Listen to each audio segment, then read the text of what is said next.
이 영상은 클로바 더빙으로 제작되었습니다.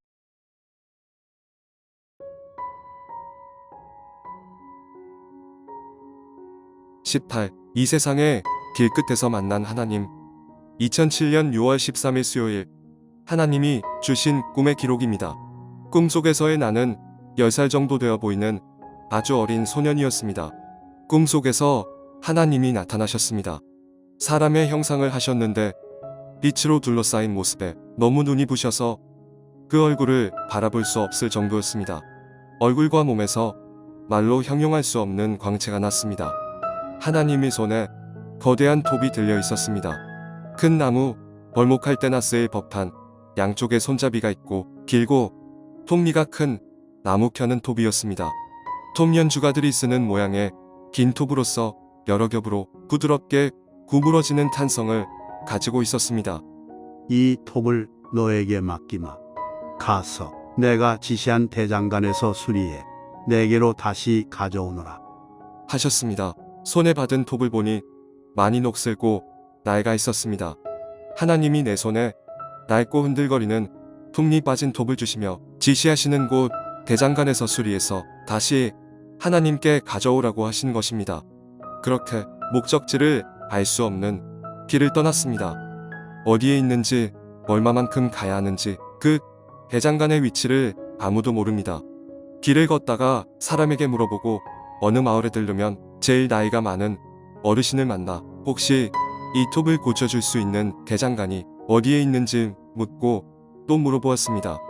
길에서 노숙할 때도 있었고 비가 마구 내리는 날 산속 깊은 동굴에서 몸을 피하며 몸을 구부려 새우등 잠을 자며 밤새 오들오들 떨기도 했습니다. 배고픈 날도 있었고 하나님의 도우심이었는지 대장간 위치를 물어보다가 인심 좋은 사람을 우연히 만나 밥을 얻어먹으며 간신히 허기를 면하기도 했습니다. 옷은 점점 헤어졌고 갈아입을 옷도 없었습니다. 신발도 구멍이 나고 바닥이 너덜너덜 떨어져 나갔습니다. 긴 톱을 여러 겹 둘둘 말아 펼쳐지지 않게 가죽끈으로 묶어두고 낡은 내 키만큼 큰 가죽 배낭 안에 넣고 짊어지고 다니는 것이 내가 가진 생활도구의 전부였습니다. 오직 이 톱을 고쳐오라는 하나님의 사명만을 의지하여 어디인지 모르는 곳으로 정처 없이 한 걸음씩 나아가는 것입니다. 세월이 흘러갔습니다. 꿈속에서도 몇 년의 시간이 흘러갔고 봄, 여름, 가을, 겨울의 사계절을 몇 번이고 또 겪었습니다. 그런 오랜 시간 걷고 걸어서 내 두 걸음으로 가야만 하는 여정이었습니다. 어느 오래된 초등학교에 들어갔는데 수업하는 소리가 들렸습니다. 학생들의 밝게 웃는 소리와 즐거운 목소리들에 이끌려 교실에 들어가서 맨 뒤에 앉아 있었습니다. 수업이 끝난 후 선생님이 나를 불렀습니다.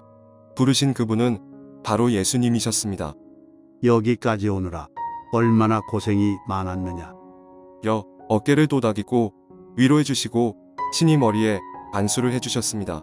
머리로는 깊은 산속 청정한 계곡수에 손과 발을 넣은 듯 머리가 시원해지며 가슴속으로 뜨거운 불이 올라오는 듯 마음이 용광로처럼 뜨거워졌습니다. 온몸에 진동이 임하고 이 세상의 모든 기쁨을 가진 사람처럼 온몸이 희열에 사로잡혔습니다. 예수님이 말씀하셨습니다. 이곳까지 온 사람에게만 내가 들고 온 그 톱을 고칠 수 있는 대장간을 알려줄 수 있단다. 여기서 조금만 더 가면 그곳에 다다를 수 있단다. 조금만 더 힘내서 끝까지 이 길을 가거라. 거의 다 왔다는 이야기를 듣고 힘과 소망이 생겼습니다.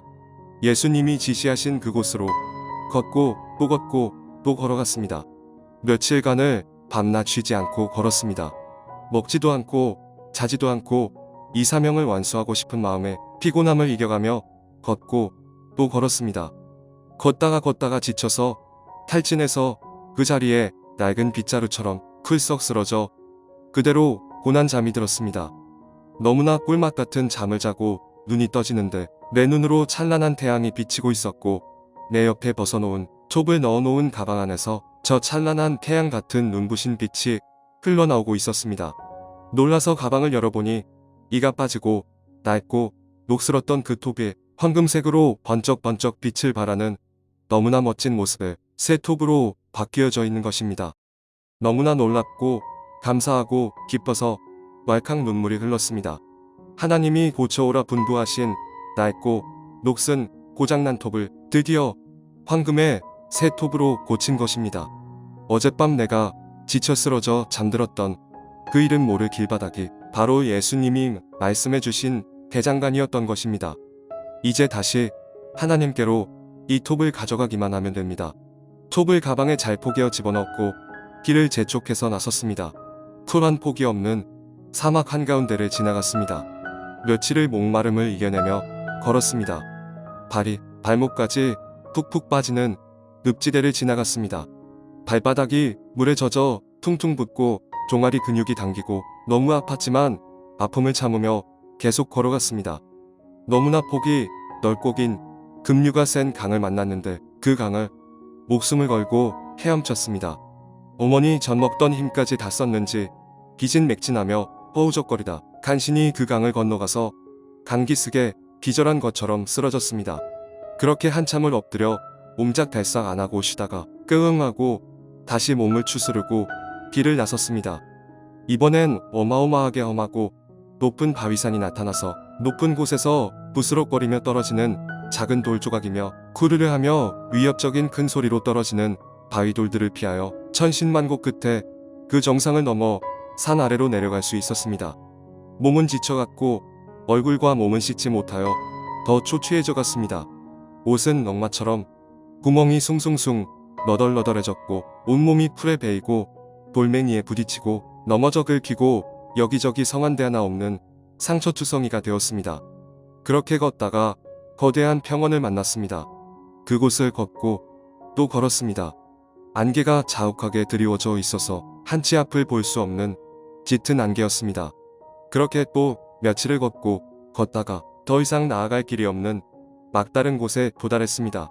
떠오르는 태양의 햇살에 안개가 다 사라지고 시야가 밝아졌습니다. 좌로 그 끝이 보이지 않고 우로도 그 끝이 보이지 않는 웅장하고도 거대한 담벼락이 있었습니다. 위로 얼굴을 들어보니 높이가 얼마나 높은지 가늠할 수 없이 높아서 그 끝도 구름에 가려 보이지 않았습니다. 더 이상 나아갈 수 없는 이 세상의 막다른 끝에 도달했다는 것을 직감적으로 깨달았습니다. 그때 누군가가 나를 내려다보는 느낌이 들었습니다. 얼굴을 들어 하늘을 보니 저 높은 구름 위로 구름보다 하늘보다 더 높고 크신 거대한 하나님이 얼굴을 아래로 숙이며 나를 바라보시고 따스한 미소를 짓고 웃으시는 것입니다. 알고 보니 좌로도 끝이 없고 우로도 끝이 없는, 그리고 높이를 알 수 없는 그 거대한 장벽은 바로 하나님의 넓은 품이었던 것입니다.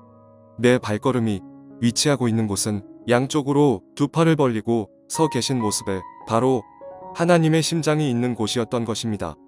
내가 다다른 곳이 바로 그렇게 만나고 싶었고 이 사명을 완수하고 다시 돌아가야 하는 하나님의 품이었다는 것이 깨달아지자마자 그동안 참고 참았던 서름의 눈물이 주르륵 흘러내리기 시작했습니다. 주체할 수 없이 내 심장이 북받쳐 오르고 폭포수처럼 주렁주렁 눈물이 내 뺨을 타고 뜨거운 눈물이 빗줄기처럼 줄줄줄 방울방울 흘러내렸습니다. 그렇게 감격과 기쁨으로 눈물을 흘리는 나를 하나님이 내려다보고 계셨습니다. 내 아들아, 내가 분부한 사명 잘 해냈구나. 내 아들아, 포기하지 않고 끝까지 인내했구나. 내 아들아, 내가 너를 무척 사랑한단다. 이렇게 말씀하시며 그 좌우를 끝을 알 수 없을 것 같이 큰 거대한 장벽 같은 양손에 손을 모으시며 지구보다 더 큰 하나님의 그 크고 크신 품 안에 나를 꼭 품어 안아주시며 꿈이 깨었습니다. 그렇습니다. 하나님은 늘 우리와 함께 하셨고 동행하고 계셨습니다. 그리고 우리가 마지막으로 가야 할 이 세상의 끝은 바로 하나님의 품이 우리 인생의 종착역이라는 것을 깨달을 수 있었습니다. 지금 이 시대에도 하나님이 명령하고 분부하신 거룩한 사명을 받은 분들이 있으십니까? 끝까지 믿음으로, 기도로, 인내로 나아가셔서 우리 인생의 마지막 날에 이 세상의 길 끝에서 모두 하나님의 그 큰 품에 안기시기를 소망합니다.